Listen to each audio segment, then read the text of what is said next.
تحفظ اہل سنت اور جماعت اہل سنت میرپور خاص پاکستان کے زیر اہتمام مدنی مسجد غریب آباد میرپور خاص میں شاکر حسین شاکر کی زیر نگرانی استقبال ماہ رمضان المبارک کے سلسلے میں محفل نعت کا انعقاد ہوا۔ تفصیلات محمد خرم قادری کی اس رپورٹ میں۔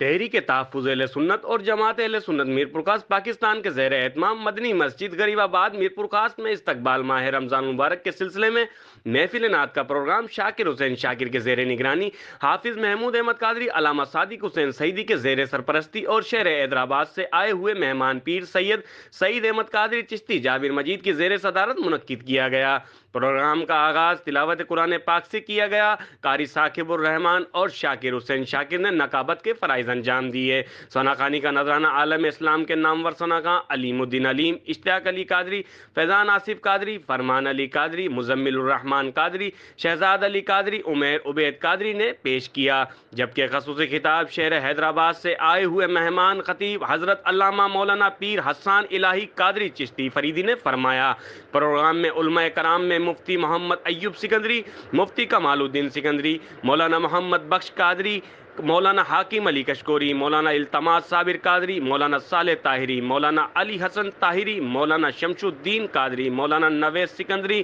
مولانا عادل الرحمان قادری، جبکہ شہر کے معزز شخصیات میں انیس الرحمان شیخ، امین میمن، عاشق علی نیلگر راجپوت، حاجی اجلان دہلوی، عبد الجبار خان، حاجی تنویر قادری فریدی، اکبر غوری، شہراز لودھی نے شرکت کی اور آئے ہوئے مہمانوں کو سندھ کا روایتی تحفہ اجرک پیش کی اور پھول پاشی کی گئی۔ بعد ازاں محفل کے اختتام پر دعائے خیر کے بعد عاشقان رسول کے لیے لنگر کا اہتمام کیا گیا۔